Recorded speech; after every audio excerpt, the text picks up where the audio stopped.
The prophecies of the Hopi Native Americans of the tribes of North America, fulfilled and which remain. Now, I'll leave a link below for you for my playlist of the videos I have on Native Americans, their legends, their mythologies, their prophecies.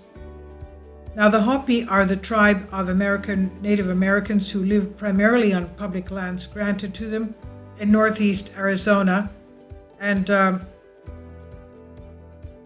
they call themselves Little Americans. The Hopi are a tribe of Native Americans who live primarily on the public lands granted to them there. The area originally belonging to them, since they are indigenous, and this area is surrounded by Navajo territory. Some Hopi live in a similar area around the Colorado River. The name Hopi is a shortened form of the title that they use for themselves, Hopi-tu-sinom, the Hopi people. The Hopi concept is deeply rooted in the ethics, religion, and spirituality of the tribe. This perception reflects a general reverence and respect for all things, as well as peaceful coexistence with them. The Hopi are organized into matriarchal clans. When a man marries, the children from that relationship belong to the wife's tribe. One of the prominent Hopi tribes is the Bear tribe. Compared to most of the red-skinned tribes of the Americas, the Hopi maintain and continue the traditions of their culture, although they are certainly affected by the sweeping frenzy of modern civilization. After electricity and the means of transportation they began to use, the Hopi degenerated into the modern society, as many of them seek outside occupations or to earn money by trading folk art objects such as engravings, potteries, and silverware. Now, the prophecies of the ancient Native Americans.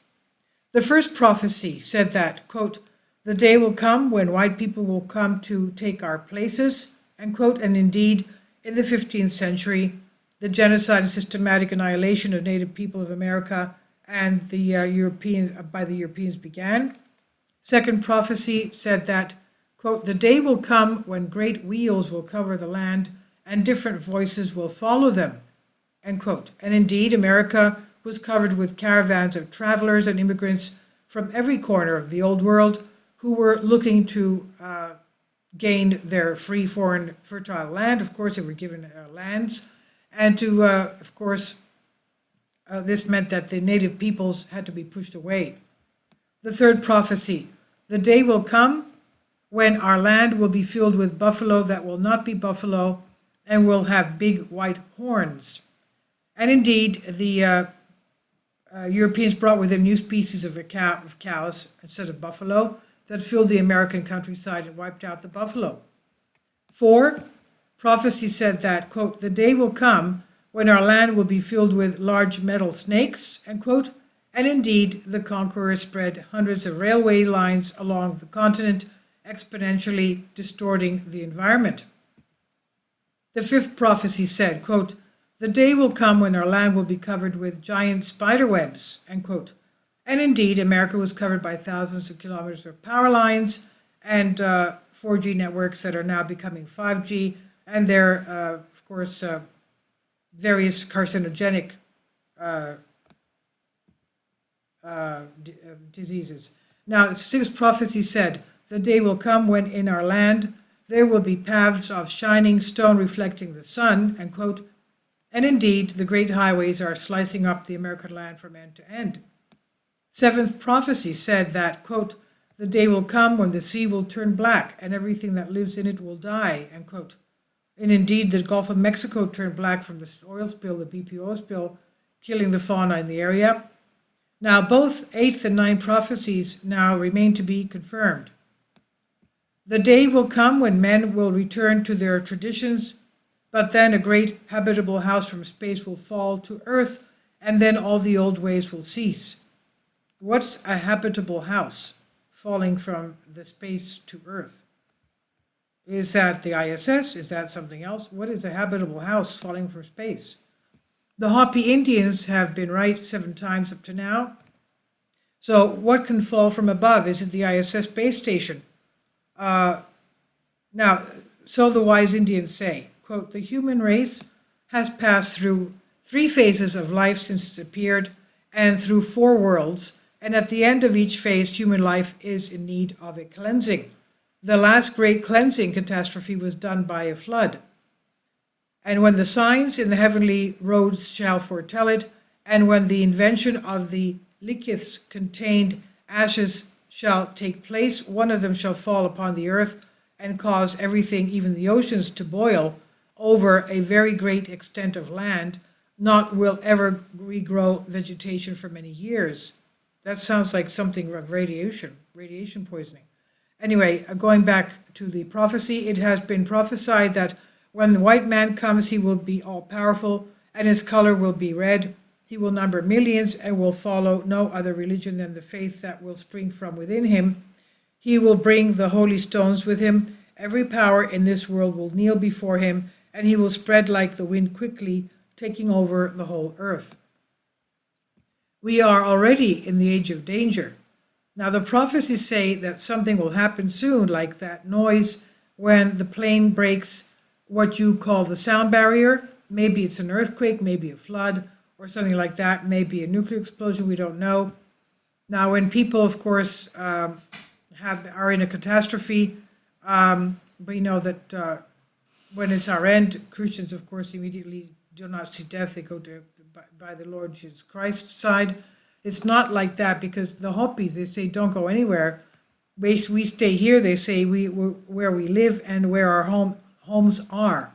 Perhaps there is another God, but that of Christians, of course, fighting each other, and one of them will one day prevail. Now, we will now warn you of the existence of people beyond the sea, they said. Beyond the vast water, I know of a people who are recognized by their hair that is braided high on top of their heads.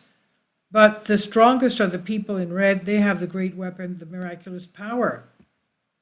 I learned from magicians, this is a prophecy. I learned from the magicians who told me, look at these 2 stars in the sky. I won't tell you their names because I am not allowed, but they say that when these 2 stars change position and the power of tyrannical, like the least we know, it will start to disappear. It will start to fade from that moment, and we are already in this phase. Now, this 2 stars in the sky is changing position. Well, just yesterday, the day before, I put up a video concerning the Pluto and Uranus when they change positions in our solar system every 248 years. Now, the preparation for the coming of the 5th world, according to the prophecy, they say has already begun. It began with nameless people of great and small nations and racial minorities, and one can read it on the earth itself, as plants form from earlier ages have already begun to appear. This could begin a new consideration of botany itself, if only people had the requisite wisdom to sit down and read nature. The same ancient seeds sprout again in the fewest hearts. Everything is the same as before, depending on how you look at it. These are what herald the coming of the passage to the future 5th world, says their prophecy. Dark world, overpopulation in underground caves, people ascending to the 2nd world, overpopulation, ascension to the 3rd, women passionate about dancing neglect their children, ascension to the 4th world. The holy daughter is done away with by a jealous rival. And now concerning the Kachinas, the Kachina people will remain here to defend the city as you escape into the darkness. Our time to colonize the distant stars has not yet come. So now they're talking about space travel to other worlds. Our time to colonize the distant stars has not yet come, but it is time to leave you. We will march as monks to a distant high mountain whose name you will never know, and from there we will await your psychic call for help. Whenever you need us, just give us a sign. This is what their extraterrestrial guardians, the Anu, told them. When they gave them their commandments, they were tall, white, they had white or blondish hair with blue eyes. They wore white garments tied at the waist and up to down to their feet. And then after they gave them the commandments, made many miracles, and they even walked on water. They even had a little prayer book in their hands. I guess those were their notes. Then they retreated to the mountains. And it says, whenever you need us, just give us a sign. And one more thing, we are humans whose biggest part, unlike you, is soul. They're talking about the Anu, I guess, here.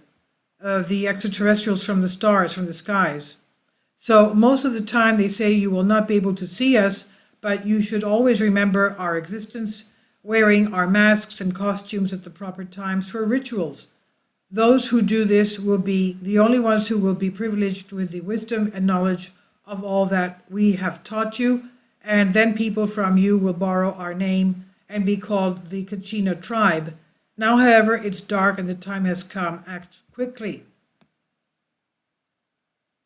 Now, the Koyaanisqatsi, the life without balance, in the Hopi dialect, the first part of the trilogy produced by Francis Ford Coppola film 1975-82, directed by American director Godfrey Reggio. Now, it's an experimental documentary with premise of narratives, and for its visual part, it had the flurry of rural landscapes or images from life in urban centers, alternating shots with everyday life of anonymous people. Now, this I've translated for you from a Greek article. Please leave your comments, and thank you for your support. Kindly support my Patreon account. The daily posts are 5 videos daily, and they are totally different from what I have on my YouTube channel. Thank you so much for your support and that you find all my content so interesting. You'll find the Patreon account details in the description box below.